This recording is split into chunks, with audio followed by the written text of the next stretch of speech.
Hello बच्चों, myself RV Mishra. My YouTube channel is physics trick. आज का मेरा जो टॉपिक है बहुत इंपॉर्टेंट टॉपिक है रिगार्डिंग इंटरफेरेंस। इंटरफेरेंस का हमें डिस्कशन करना है। फिर बहुत सारे कन्फ्यूजन होता है, कोहेरेंट सोर्स क्या है, इनकोहेरेंट सोर्स क्या है, मोनोक्रोमेटिक क्या होती है। तो इसका मुझे डिस्कशन इस क्लास में करना है। इंटरफेरेंस क्या होती है कि दो वेव को हम सुपर इम्पोज करा रहे हैं। सुपर इम्पोज होगा तो सुपर इम्पोज का मतलब क्या है, एक वेव का दूसरे के साथ किसी इंस्टेंट पर वेक्टर सम करना। तो दो वेव को जब हम सुपर इम्पोज कराते हैं, अगर क्रेस्ट पर क्रेस्ट फॉल होता है, अगर ट्रफ पे ट्रफ फॉल हो रहा है, क्रेस्ट पर क्रेस्ट या ट्रफ पे trough, intensity is maximum. But when the crest of one wave fall on the trough of the other, their intensity will be minimum. When the crest of one wave fall on the crest of the other, or when the trough of one wave fall on the trough of the other, their intensity will be maximum.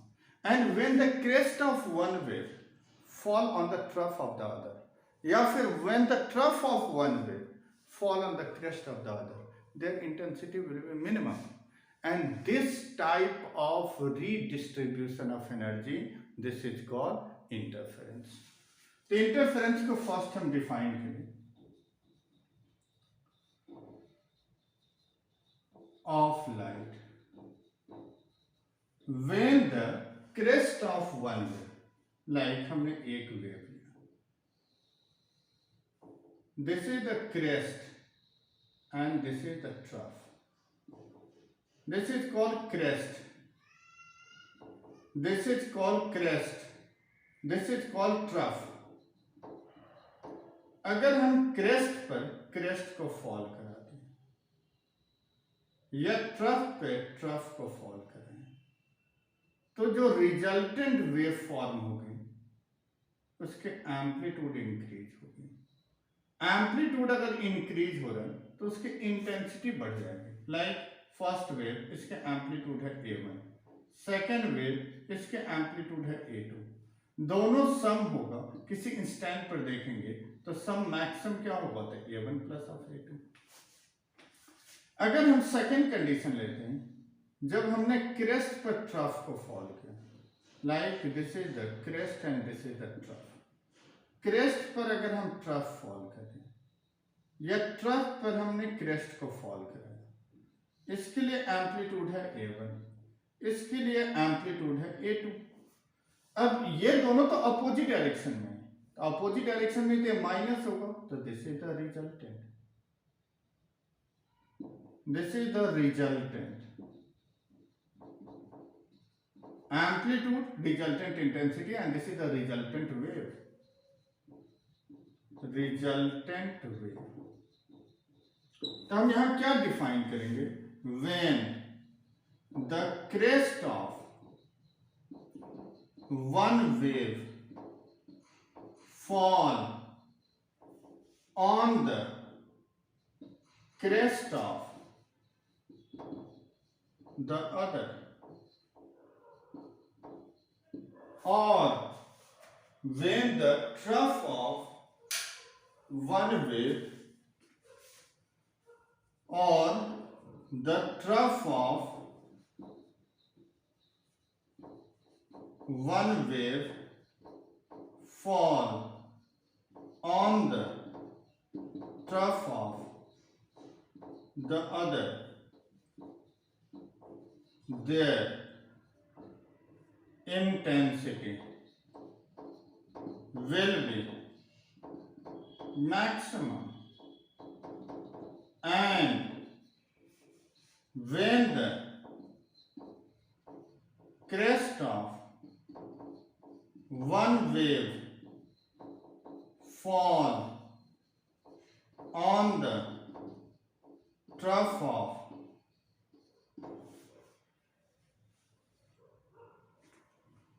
of the other, their resultant will be minimum.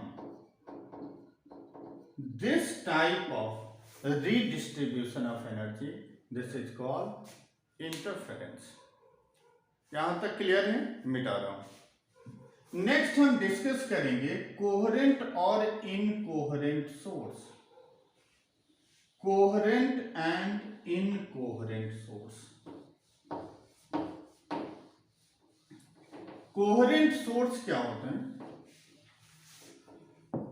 Coherent source का मतलब है दो source same nature का होगा, same frequency, same phase, या constant phase difference, या zero phase difference. जब दो वेव हो गई, दोनों का सेम फ्रीक्वेंसी होगा, सेम फेज, कांस्टेंट फेज या फेज डिफरेंस जीरो होगा, then two sources are said to be coherent. Two sources are said to be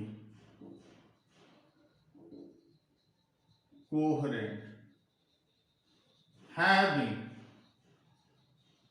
equal frequency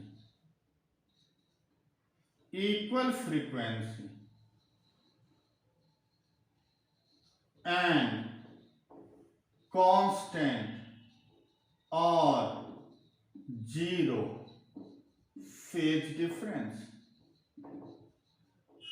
is called coherent. लेकिन अगर हम इनकोहेरेंट ले रहे हैं, two sources are said to be incoherent having equal frequency but different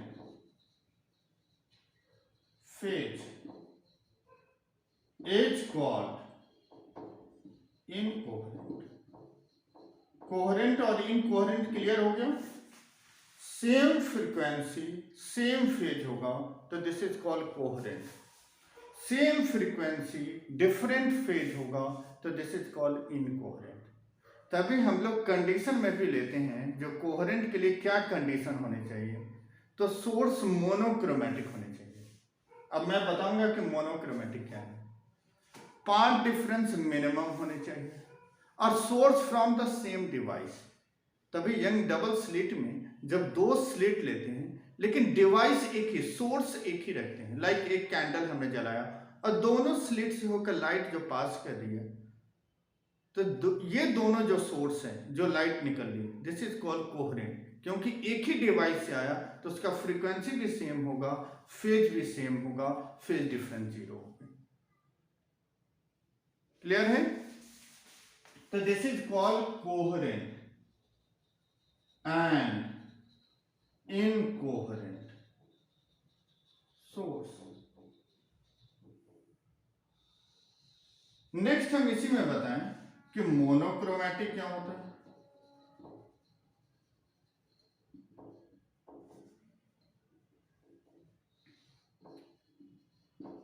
Is that light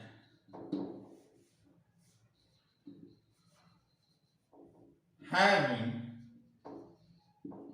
equal phase, equal frequency,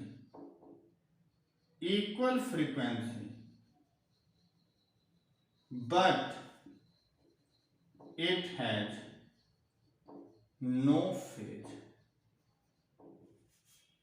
अब हम ऐसा बोल सकते हैं कि जो कोहेरेंट है वो तो मोनोक्रोमैटिक हो सकता है, बट मोनोक्रोमैटिक लाइट कोहेरेंट नहीं हो सकता. मीन्स यहां नोट में एक पॉइंट लिखेंगे, coherent source should be monochromatic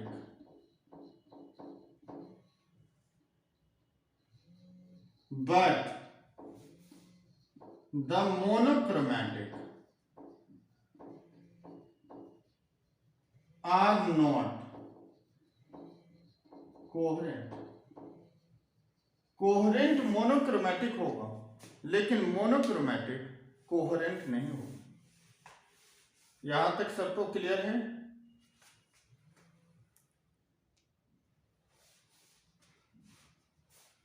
next term हम आते हैं। तो हमने जो डिस्कस कर दिया, एक तो इंटरफेरेंस हमने डिस्कस कर लिया, सेकंड इज कोहेरेंट इनकोहेरेंट हमने डिस्कस कर लिया, थर्ड हमने मोनोक्रोमैटिक डिस्कस कर लिया, फोर्थ अब हमें आना है यंग डबल स्लिट एक्सपेरिमेंट पर।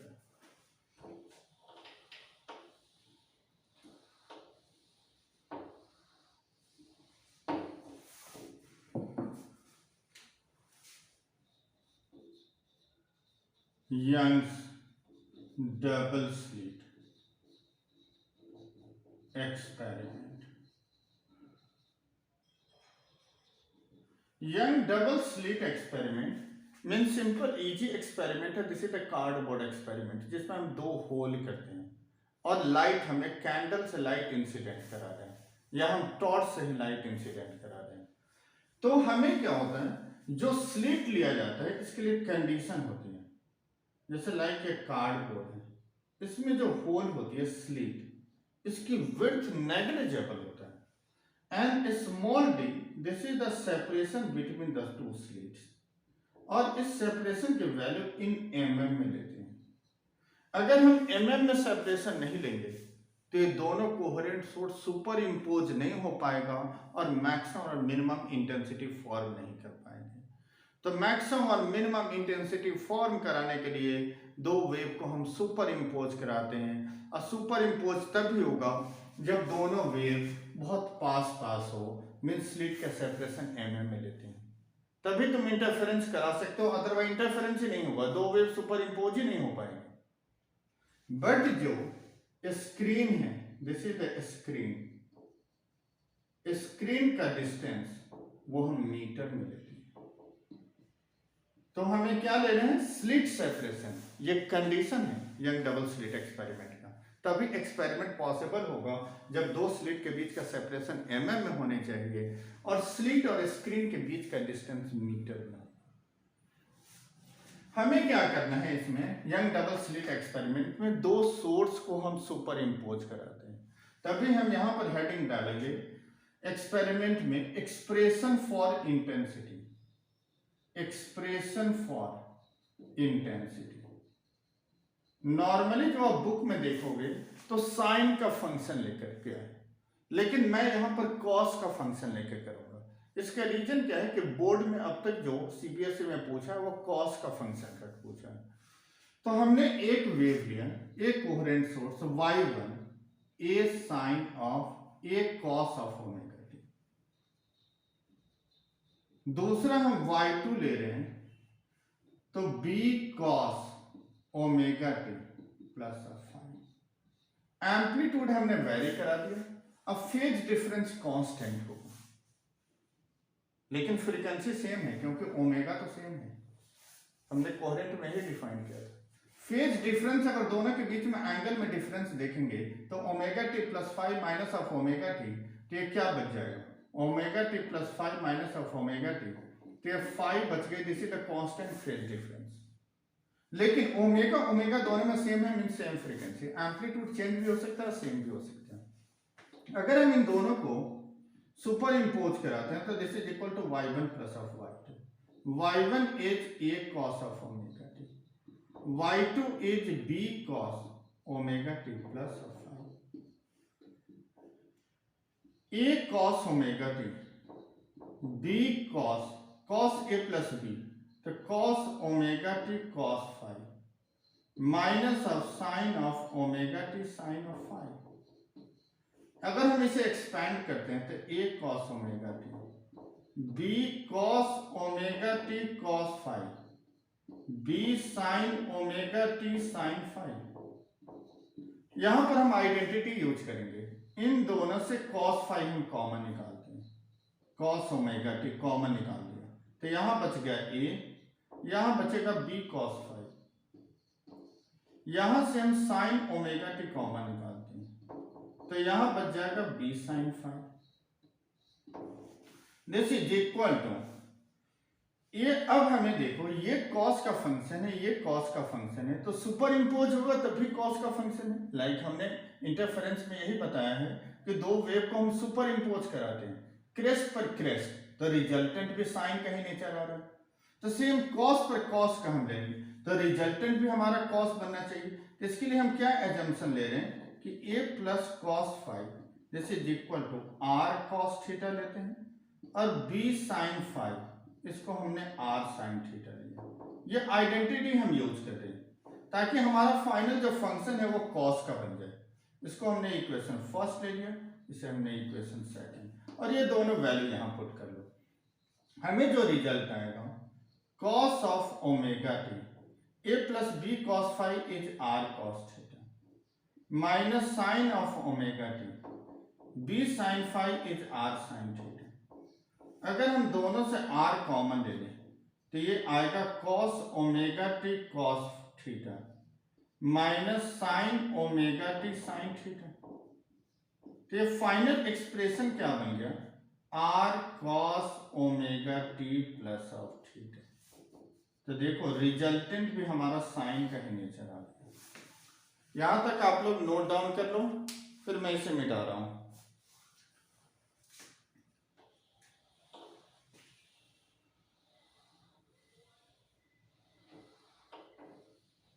तो फाइनली आप देखो, तो हमने इक्वेशन फर्स्ट क्या लिया, r cos theta is equal to a plus B cos phi r sine theta b sine phi, squaring और एडिंग 1 and 2। तो हमें रिजल्ट मिलेगा r साइन थीटा का whole square plus r cos theta का whole square this is equal to b sine phi का whole square plus a plus B cos phi का whole square.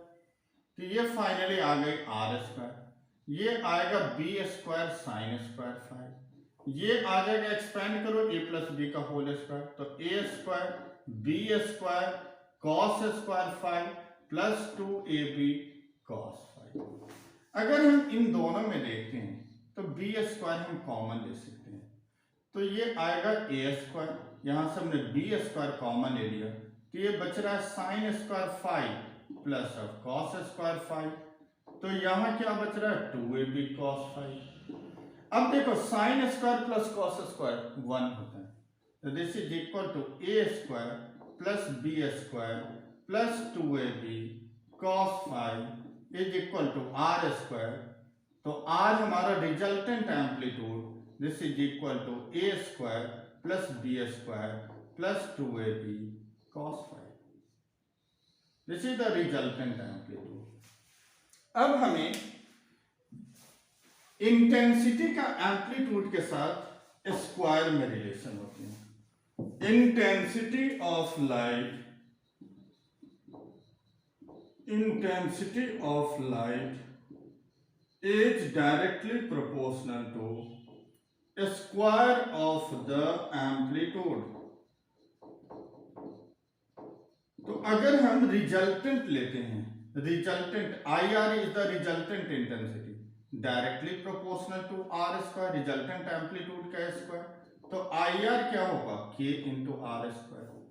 तो I one हम क्या लिखेंगे K into A square, I two हम क्या लिखेंगे तो के इंटू बी स्क्वायर। अगर हमने आर स्क्वायर के जगह पर आई आर बाई के रख सकते हैं, आई वन के जगह पर बी स्क्वायर के जगह पर ए स्क्वायर के जगह पर हम रख सकते हैं I one by K, B square के जगह पर रखें तो I two by K plus of 2 under root I one by K under root of I two by K into cos phi, K से के कैंसिल हो गए, I R I one plus I two plus 2 under root I one I two into cos phi. This is the resultant intensity, expression for resultant intensity. अब इसी में term आता है for constructive and destructive interference. तो यहां तक आप लोग नोट डाउन कर लीजिए, मैं मिटा रहा हूं। कंस्ट्रक्टिव मीन्स होता है ब्राइट फ्रिंज। ब्राइट फ्रिंज कब बनेगी, Fringe is the band of energy. Constructive means maximum intensity bright fringe. Destructive means minimum intensity dark fringe.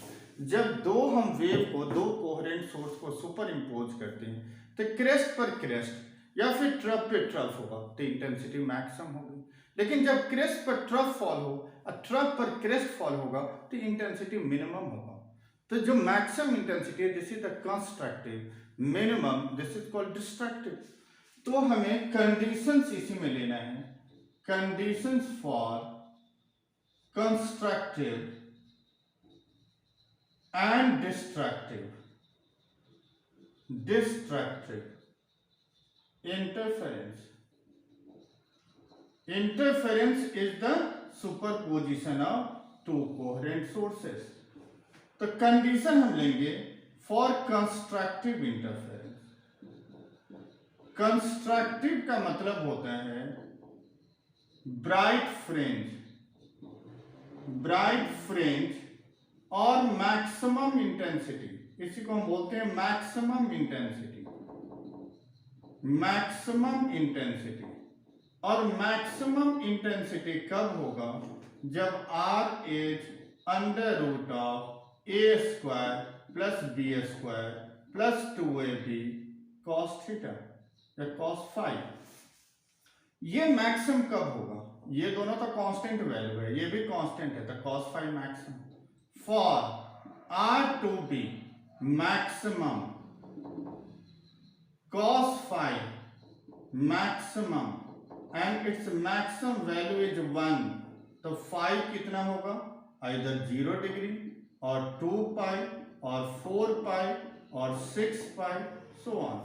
तो हम जनरल एक्सप्रेशन ऑफ phi के लिए लेंगे तो 2n पाई होगा। देखो n की वैल्यू हम रखेंगे 0, 1, 2, 3, 4 so on।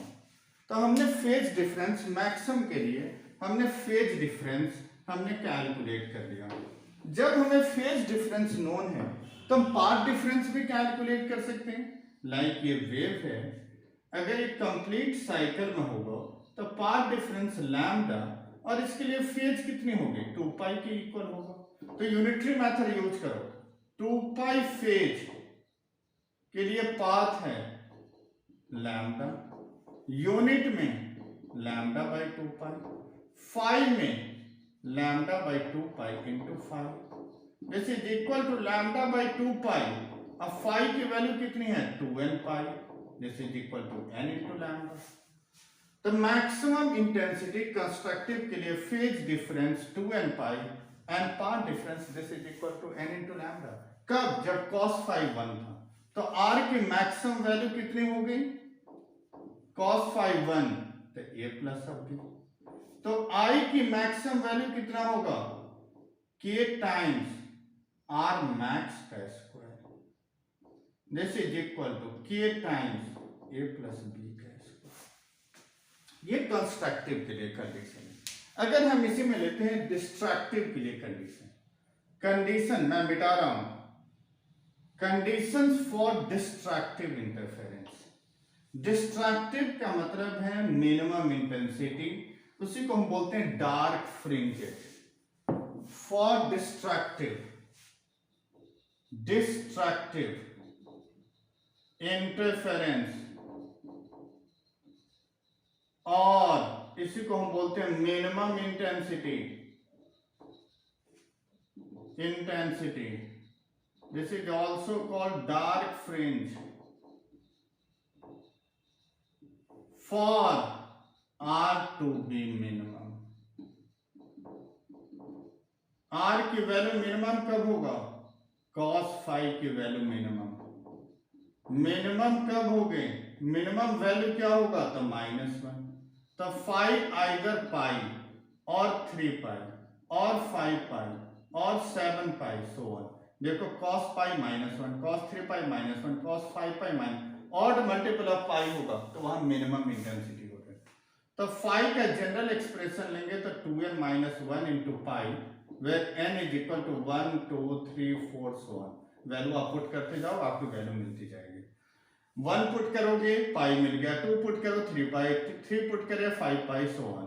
जब हमें फेज नोन है तो पाथ डिफरेंस, तो lambda by 2 pi into 5, lambda by 2 पाई, 5 की वैल्यू कितनी है, तो 2n माइनस 1 इंटू पाई, तो ये आ गए 2n minus 1 into lambda by 2। For minima के लिए path difference 2n minus 1 into lambda by 2 होगा। तो यहां से r का मिनिमम वैल्यू क्या होगा, आइदर a माइनस बी और ऑफ b माइनस b। तो I का मिनिमम वैल्यू क्या होगा, तो k टाइम्स r मिनिमम के square, this is equal to k a minus b के स्क्वायर। तो this is the condition for constructive and destructive. अब इसके बाद फ्रिंज विड्थ हम नेक्स्ट वीडियो में आपको डिस्कस करेंगे। ओके।